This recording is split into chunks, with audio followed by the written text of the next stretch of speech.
more possible than ever to become a global influence. Most business owners don't fail because they're bad at business. They fail because they try to carry the entire company on their own shoulders, on their own nervous system. And if everything relies on you, you don't run a business. You own a very expensive job.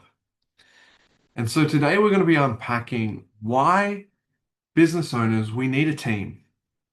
It's why we need to delegate. And particularly people that are starting off in the entrepreneurial journey, it can be maybe fed to you that you can do it all on your own. And I don't believe in that. And I'll even take it one more step further. You won't want to do it all on your own. There's areas of business that are going to truly light you up, that makes you excited to wake up every day. And there are some that simply can just suck. And it might not suck for everyone, but it might suck for you. If you are an all-rounder, Mario-like person, and you do enjoy everything, hell yeah, good on you. And then being human, there has to be some areas that simply don't gel with you. And so having someone else come in and take care of that for you is gold. And so that's what we're going to be unpacking tonight. The importance of that, how you can start doing it, and what actually is a strategy on how you can start putting this into your business. Maybe even if at a small scale, particularly if you're starting out, you can't just like hire someone and say, all right, I'll pay $80,000 a year. There's ways we can start small and get into it. And so the solo trap, why you're doing everything, feels productive, but it isn't.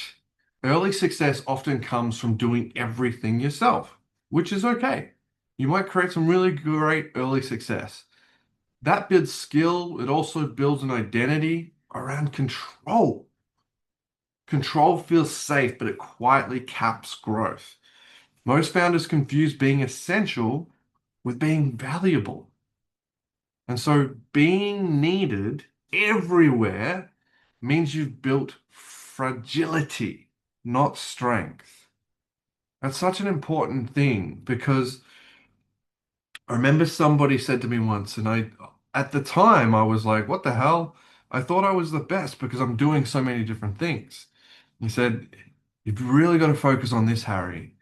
At the moment, I think you're becoming too much of a jack of all trades and a master of none. And it can be a very common saying, and it's very powerful, particularly for those who are in that trap, the solo trap. Being needed everywhere means you've built fragility, not strength. That's such a powerful phrase. And I noticed after that, the parts of business, the parts of operations that I really loved became my focus rather than just trying to fit in everywhere. And it was also, if you know role work, the role I was playing was like the good boy, the good worker. And so I just said, yeah, I can do everything. But the best of me and the best of my performance isn't in doing everything. It's bringing out the best in me, becoming a master at what I wanted to do, which was speaking, which was mentoring, which was leading teams. And so the hidden cost of not delegating, mental overload and decision fatigue, slower execution, emotional reactivity instead of leadership clarity, bottleneck growth, burnout disguised as hustle. And so you're not protecting quality by doing everything yourself. You're slowing down momentum. And so what delegation actually is, it's not dumping tasks you don't like, handing work to somebody without context, abdicating responsibility. It's not that. Delegating is transferring execution whilst retaining vision, designing roles, not just tasks, teaching outcomes, not micromanaging steps. So the bottom line is delegation isn't letting control of something, it's choosing a higher level of control. Write that down. And so the founder's true role in the business, and this is where authority comes in, As the business grows, the founder's role shifts from doer to decision maker, from executor to architect, from responder to leader. And so your highest work and the most important value that you bring is vision, strategy, relationships, influence, culture. Everything else should be eventually delegated or systemized. And so, why a team multiplies energy, not just output, is a team gives your ideas momentum. A team creates speed without burnout. A team holds consistency when your energy fluctuates. A team allows the business to mature beyond your mood. And that's so, so important. Like just this year, we've hired some more people for our team. And last year, we had some cool guys, but they moved on just because, yeah, wasn't the right fit for both of us. And so now that we've got a new team, and this team, it's definitely much more in line with the values of where we're headed.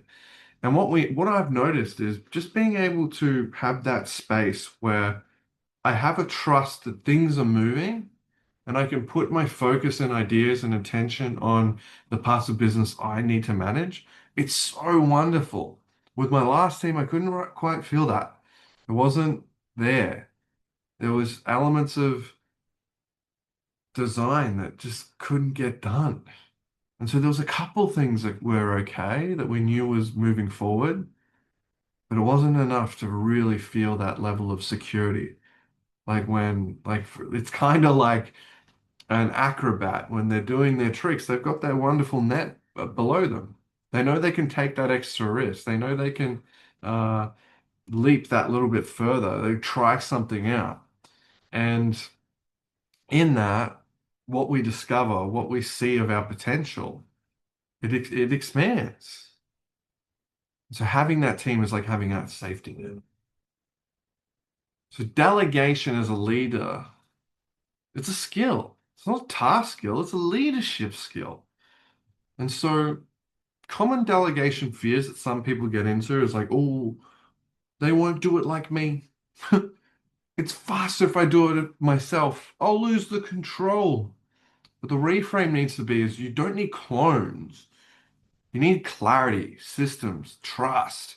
Leadership is about alignment, not perfection. And so if you want freedom, you want to build people, not just profits. And that's such an important thing. It's been a conversation that's been coming up with Hannah and I, my partner, my wonderful girlfriend, and my business partner. And something that's in that's been coming up a few times is the real importance is trusting our people and guiding our people to do the job that needs to be done. And when we take it over from them and say, oh, they just won't do it, we won't get anywhere. We need that person to grow and become the person we need them to be within the business, and that's the progress. That's the trust expanding. That's us getting to the level we want to be at. So it's really, really important that message there. If you want freedom, you have to build up people, not just profits. So the first thing business owners should delegate is admin, inbox management, booking, scheduling, follow-ups, social media execution, customer support, back-end systems and automation. And particularly on that one, if you want some support in that area, my whole business, the Global Influence Agency, is about those back-end systems. And so go to global-influence-agency.com. I'll leave a link in the description and book a call with me.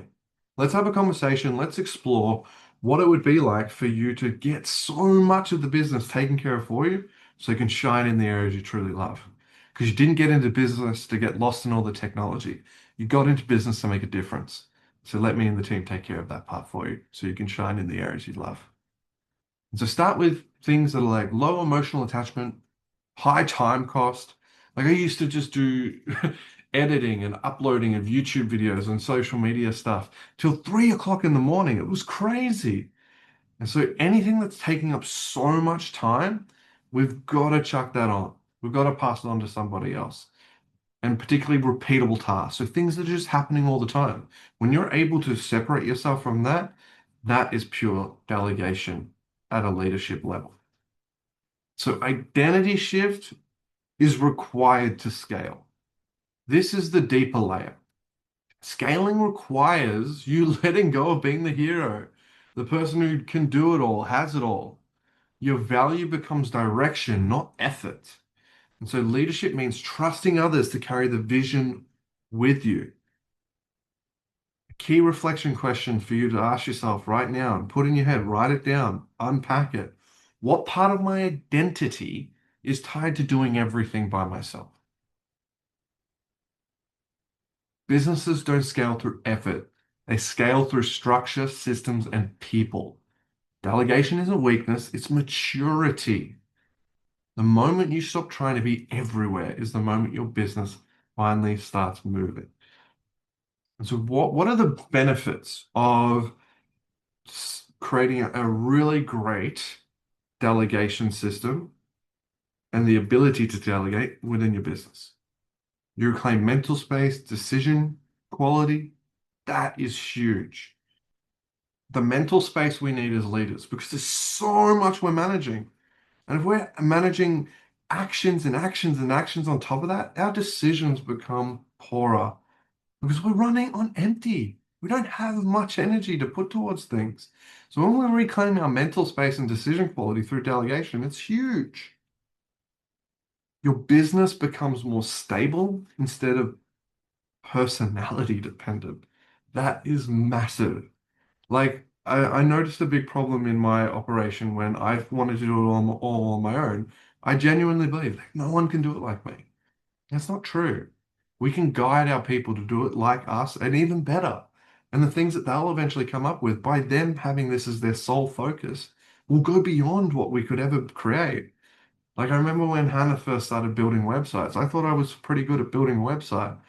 And after Hannah has built so many websites now, seeing what she can create, like what she made today for our top level program, it amazes me. The level of coding, the animations that are on the page, how everything feels so connected is beautiful. And even my current website, harryjmcgowan.com, that I love it. It still was built like a few months ago, and Hannah's got even better since then. But how everything flows together, how it still represents the original website I made two over I think 3 years ago, it's still there. And I love to feel and see that. So growth accelerates without burnout. You move into leadership instead of survival, and time freedom becomes real, not theoretical. Like today, we didn't have many meetings today, which was really great. We're really ahead, and so we just spent so much time just working out all other different details, and we weren't caught in so many different things that need to be done, like social media posts. We're focusing on the fun things for the next steps that we're moving towards, the next levels. I love being able to explore that. So, contrast frame. Without delegation, you'll be in constant overwhelm, decision fatigue. Growth is going to be capped by your energy, and business pauses when you pause. We just went away for 2 weeks, and it was so wonderful to know that so many things were still moving. We got to come home to so many different things that we could take to our clients and say, hey, this is done, this is done, this is done, rather than starting off the year 2026 with nothing. We had things to be able to present our clients because things were moving even whilst we're away, enjoying time with Hannah's family, enjoying time in Thailand and Vietnam. It was great. And so with delegation, we can leverage momentum, we can make clear priorities, we can have predictable growth, and the business operates without you being everywhere. Super, super important. And so here's some questions that I'd love you to write down and unpack. What would break if you stepped away for 30 days? Where are you the bottleneck for your business? What are you still doing that someone else could do at 80% as well as you? And are you building a business or a dependency on yourself? Powerful, powerful questions to unpack. Because if your business stops when you stop, you don't own a business. Delegation is how vision turns into scale. You don't need more effort, you need more leverage. So as you write those questions down and you unpack them in your journal, in your mind, remember that. And so here are some stats for you. Founders who spend up to 40% of their time on tasks that can be delegated, that's crazy. Founders spend up to 40% of their time on tasks that can be delegated. It's crazy. There's 40% of your time that you can get back right now. Here's another one. Business with teams grow faster and survive longer than solo operators.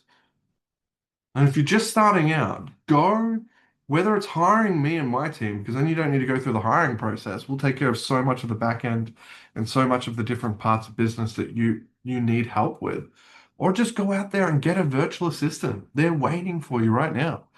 Particularly, you can go to, there's some Facebook groups where they are. You post an ad, you post how much you're able to spend, and there'll be people that want that now.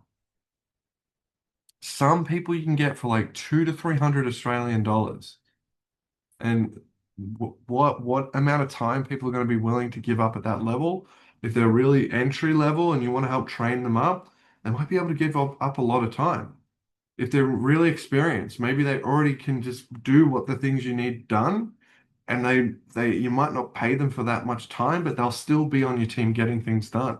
Just that little bit of money can go a real long way. So decision fatigue reduces performance up to 50%. That's huge. And so if you're doing everything, you're actually operating at 50% of your capacity because you're fatigued. So you need to hire a team. Get somebody in your corner helping you get to where you want to go.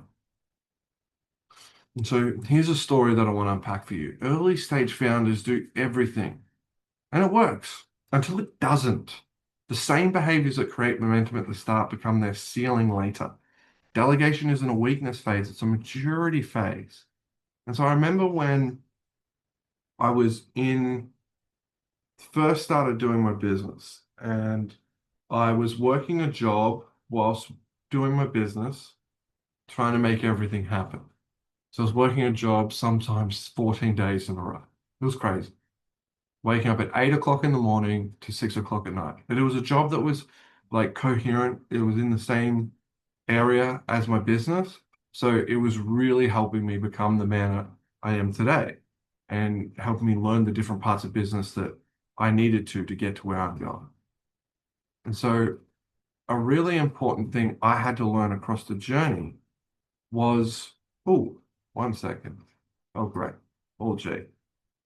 A really important thing I had to learn across the way was being able to manage that job, but also have somebody on my team. And so when I first decided to, first of all, change my hours, a massive thing that I recommend for all those in business who also have a job and they're trying to get things going, but they've also got to put food on the table. I can appreciate that. A massive thing that you can do is cut back your hours because then it kind of forces you in a situation to find that income that you're not getting from the other job from your business. And it really, really helps push you and motivate you to get the results that you need to do. And so that's one little suggestion, a bit of advice, take on straight away. If you've got a full-time job and you're ready to operate in business, go to part-time, cut your hours down by half and see what happens. And so when I first moved to Bali, I kept my other job on a minimum level. I remained a mentor. I still was a facilitator at this place, but I wasn't working in the office doing all the other tasks. And so 3 days I was working there, and then the other days I was working in my business. And that is when I first hired my first employee. Now, the first one nearly destroyed my business, had to kick them out after a month. And then the next one came and helped me and was with me for many months. And having her be able to take care of my social media, having her be able to take care of my messages and do all my admin, allowed me to focus on my growth so much more to only, I think it was, oh, what is it? 4 months after I hired her, I could quit my job and I went full time. And then I started traveling all different parts of the world because I delegated so much of the different things I had. And then the next year I hired another person, and then I hired three more people, and then we quickly got to a team of seven by the end of that year. And so after I hired one person, it was 12 months later, I had a team of five. That was awesome. So by hiring one person, 12 months later, I had a team of five. I had an office with a three-story building that I'm currently not in, hence why I've got this Zoom virtual background. We've had to move since then. There were some problems there, but we're finding our way forward. And from there, my whole life changed simply by hiring some people. And now I have a complete remote team, which allows me to live the life that I really love. And I don't need to be required to be in an office, which feels really good. It's a lot more where I want to be. And so that journey, that story, I trust it's opening up the doors that how much is possible from having people help you get to where you're going. Because so much needs to be done for your business to succeed. And I trust you already are aware of that. And then if you're right at the beginning and you're doing some things really well, you don't even know how much more it takes to get to the highest possibilities of where you're headed. There are areas, there are departments, there are things that you aren't aware of yet that must be fulfilled to get to where you're going. And having a team of people do various parts of that, help you discover more, and then keep delegating those new things you learned must be done to operate at the level you want to, need to, dream of. It's very, very important. And so delegation is the intentional transfer of execution whilst retaining vision and accountability. You still own your outcomes. You stop owning every action. And leadership shifts from doing to directing. We already covered that. And so to kind of like break it down, delegation simply means somebody does the work, the standard stays clear, and the result moves the business forward. And so the history of it, solo work builds skill, team builds scale. Every great business eventually becomes a system of people, not effort. We see that across all the businesses who are growing on the different scales, small business, medium business, large scale business. Now, here is a delegation three-step leadership system, and it's specifically not a task dump. Here we go. Step one,